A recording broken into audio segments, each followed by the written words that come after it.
Hello, and thank you for accepting our invitation to happiness.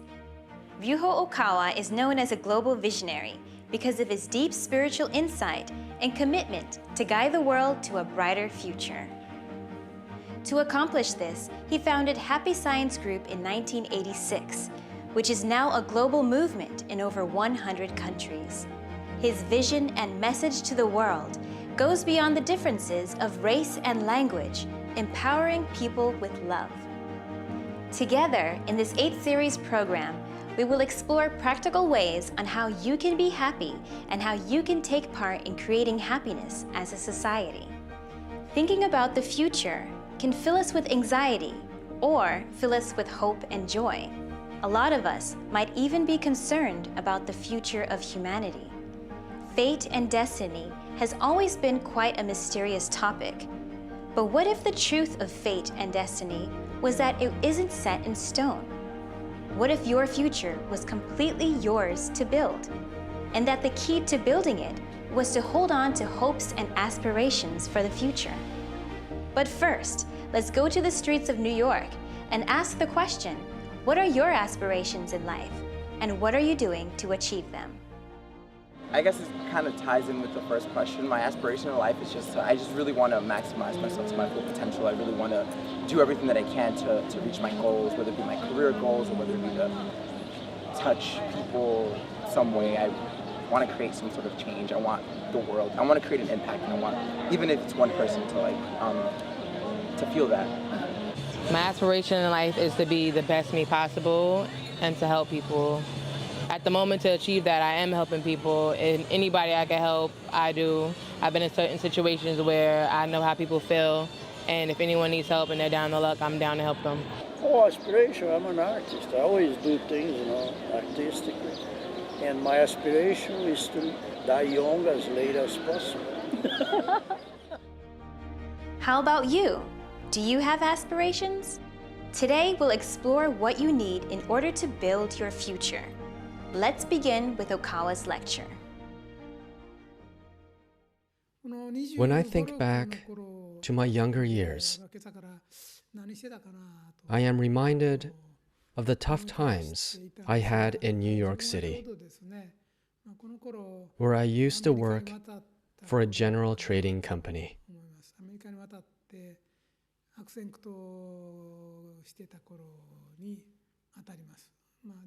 I was faced with the difficulties of working in a foreign country, and I had my share of struggles with the English language. I was only in my 2nd year with the company when they decided to relocate me from Japan to New York City.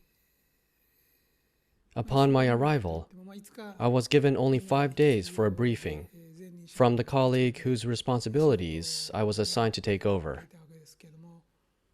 Unfortunately, I was also suffering from the worst jet lag, as this was the first time I had ever gone abroad. With day and night completely reversed, it was impossible to think straight for almost a week. I remember that the briefings felt as if the words came from a distant place. I could hardly comprehend them, even though everything was being explained to me in Japanese. Soon enough, my predecessor disappeared, and I was still so spaced out that I could hardly make out the meaning of my own native language. He left for a vacation on the West Coast, from where he would head straight for Japan. So there I was, left with a big desk and chair, a phone, an IBM typewriter, and the Apple II computer created by the famous Steve Jobs. The Apple II was not yet being sold on a full scale in the Japanese market, but it was very popular in the United States, as Americans were already using personal computers by this time. Still, in a groggy state from jet lag, I was at my desk receiving countless phone calls every day. The phone rang anywhere from 100 to 150 times per day. Even worse, all the calls were, of course, in English. The office became a place of terror for me. When I think of those days, I am reminded of the horrible memory of one loathsome word.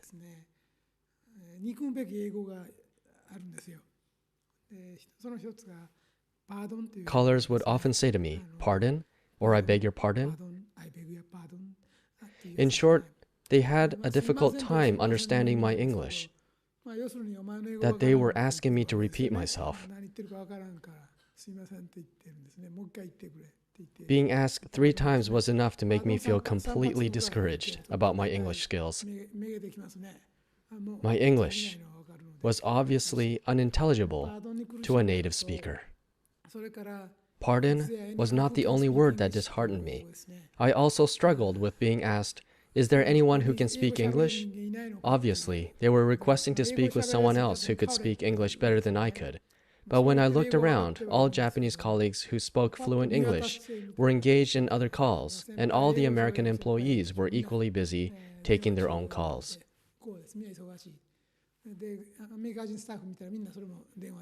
There was never anyone who could help me. As you can imagine, the first week or so at the new office was filled with a sense of frustration with myself. As soon as I heard callers say, "Is there anyone?" they didn't have to finish their sentence for me to know what they were going to ask. But, of course, there was no one else I could ask to take the call for me. So I gathered my courage. I spoke into the receiver in a deliberately low and deep voice and said, "I can." My callers hesitated and paused for a moment out of fear that they may have offended me. This was my chance. I used this pause to my full advantage. As soon as they flinched and paused, I belted out all the words that came to mind. I knew that if I gave them more than 2 seconds, they would throw the word "pardon" at me. I also knew that if I got 3 pardons, it would be over for the little confidence I had left. So I made up my mind not to give them that opportunity. I answered, "I can," and quickly fired into the receiver all the English I could think of. Even if they had difficulty understanding what I wanted to say in the beginning, once I had enough time to say more words, they eventually responded, "Okay, I understand." By telling them as many words as I could that described the context of what I wanted to convey, I was gradually starting to get through to people. This marked my turning point. I completely changed my attitude, and I made up my mind to never again give anyone the chance to say "pardon" to me. It was too humiliating to be asked whether I could switch places with someone who could speak better English. So I made the resolution to say, "I can," and explain that there was no one else who could take their call. Of course, it was extremely difficult for me to confidently say, without inward hesitation, that I could speak English when I knew full well that my English skills were lacking. After all, I then had to come up with actual things to say in English. But having the courage to respond to my callers with this boldness marked a valuable beginning for me. I had not studied English as much as I should have before leaving for the United States, because I thought I would automatically learn it once I was there. I had completely underestimated how difficult it was going to be. As a result of my ignorance, I went through a tough time, but being forced to work on my skills taught me many things. Many people probably thought that I had a lot of nerve going to the United States with my level of English. But the truth was simply that I had no idea how difficult it was going to be. It had not completely dawned on me at the time that the best of the best from all over the world, as well as all over America, were sent to Wall Street, the site of the New York Stock Exchange in Lower Manhattan. My company had decided to send me there to compete with these top American business people. but I was not yet fully aware of the magnitude of the expectations set upon me.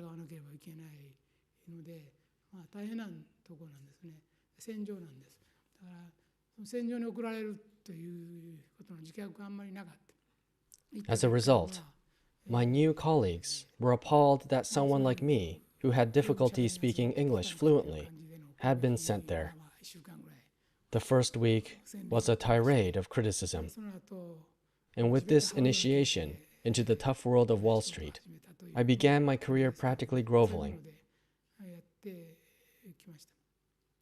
Here, I would like to share with the younger generations some of my memories of this time in my life and point out the lessons I learned about how we should think and what we can do to create a positive future for ourselves. Have a dream. This is my message to all members of younger generations who have a long future ahead of them. This is a big topic for everyone. You cannot possibly create a bright future for yourself without a dream to pursue. Know exactly what you want to achieve and make sure to dream big. It is in the very fabric of our nature as human beings to chase our dreams. And if you don't have a dream, you should take it as a valuable sign that you are not yet thinking of your future. If you find yourself without ideals, find your dream and start building your future. The next step is to start making an effort to make your dream come true. You need to have a dream in the first place, but you also need to make sure that you work on making it a reality. Don't be just a dreamer, waiting for the dream to come to you. Whether your dreams come true depends on how much effort and perseverance you put into them. I do not want anyone to end their lives only dreaming about their ideals. So keep asking yourself, what can I do to make this dream come true? When you start working on your dreams, you first need to have a clear idea of your goals. You can start by setting yourself a big goal. Then you should set yourself smaller and midterm goals to aim for on the way.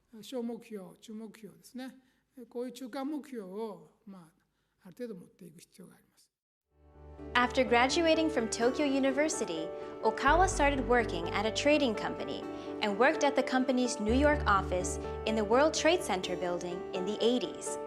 As you saw, by having a dream and making the effort to realize that dream is all it takes to build your future.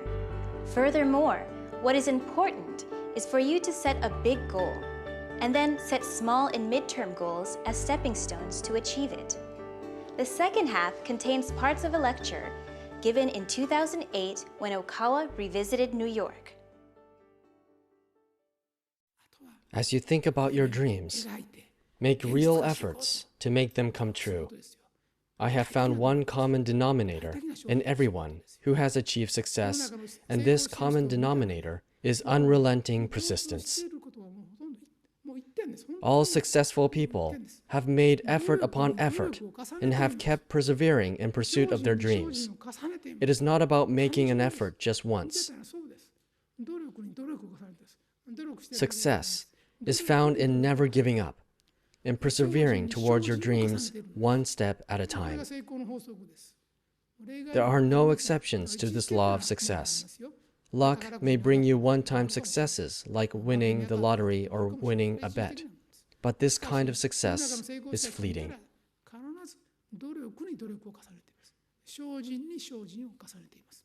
To become successful, first make sure that you have a dream. Then conquer your fears through faith. And finally, never stop persevering and make a constant effort toward actualizing your dreams into reality. This mindset of constant effort and devotion is about giving it extra effort even after you have given it all you've got. Where someone else would have stopped and given up, you will think, I'm going to keep going and take another step. Everyone is equally given 24 hours each day. And how we use these hours determines our future. The number of years everyone lives varies, but everyone is given the same exact length of time each day, no matter who you are.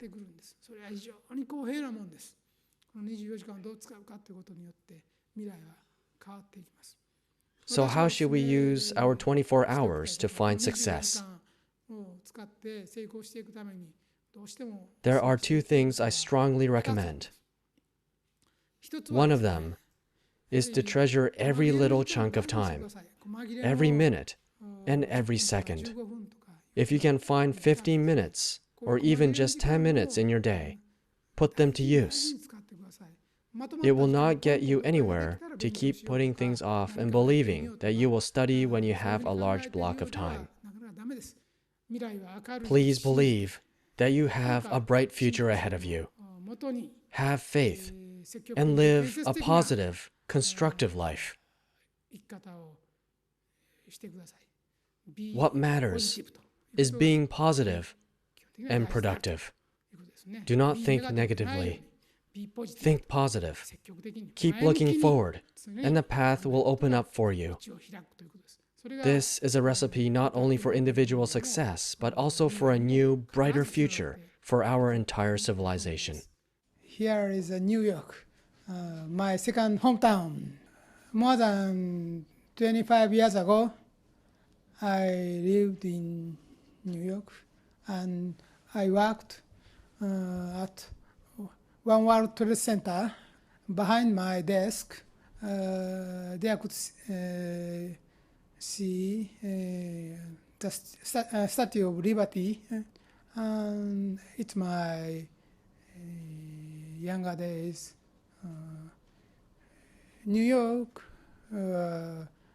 was a key to success for me. Today's lecture is on the way to success. So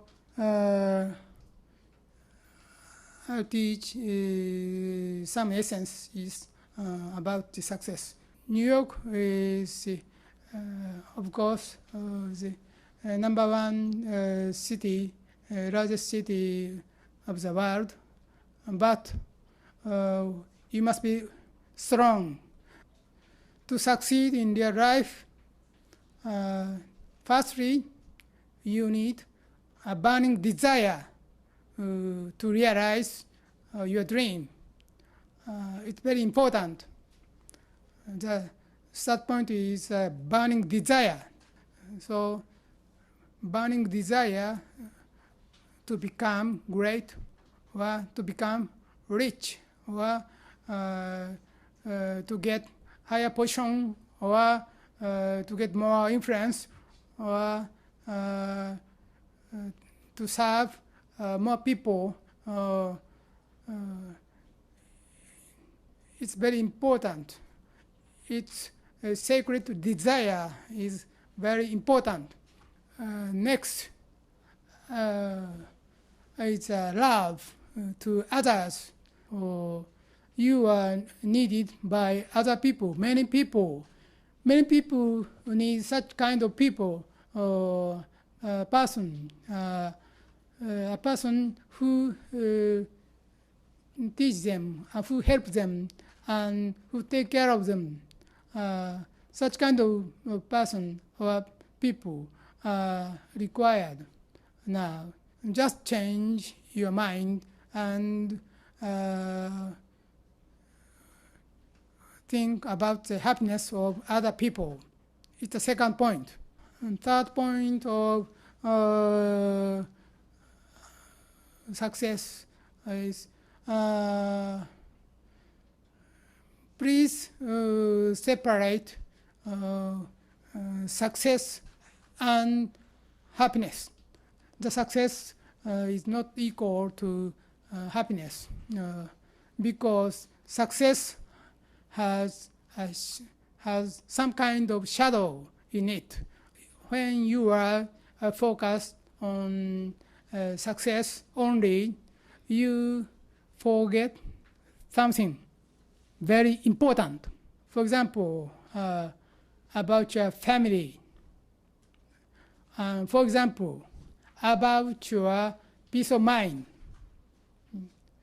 For example, about afterlife. It's a shadow of success. So, as a religion, I must add this point to your success. You must succeed in this life and afterlife. People are easily to deny, to accept the existence of other world, but the existence of other world and the reality that you are not a material body only, you have a soul, you have souls, and you are made from a higher being. You can find real self after your death. This world is just a school of your training, your soul training. Soul is your own real body, and soul seek for peace of mind.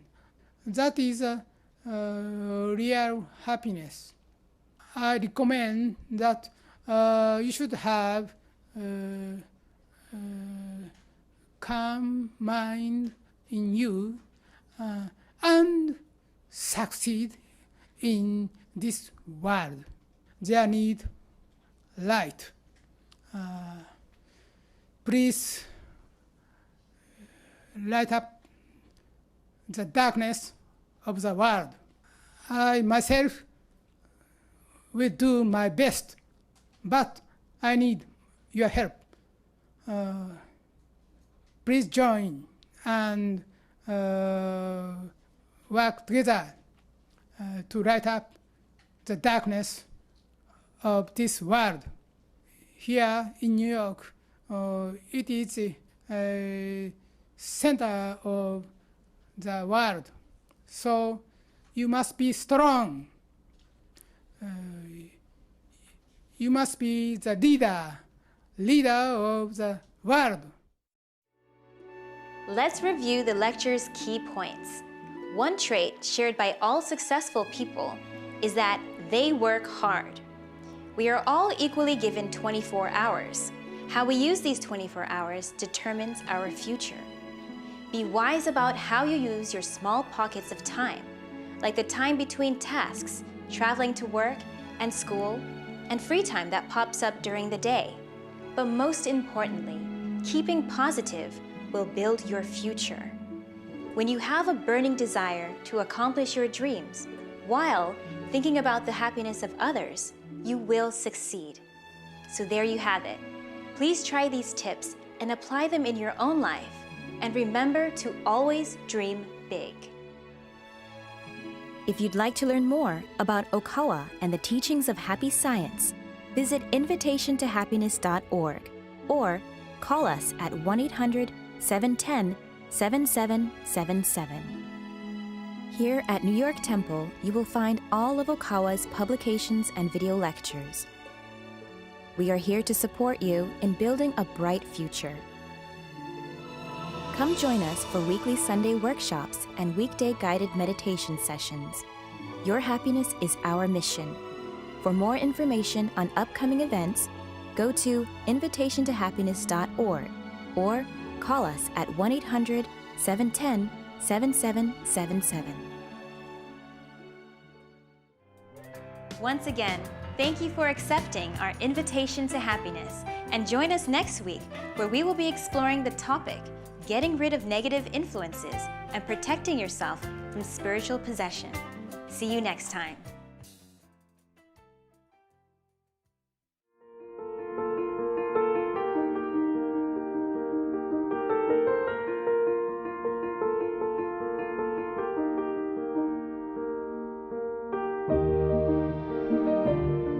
The preceding program was sponsored by Happy Science.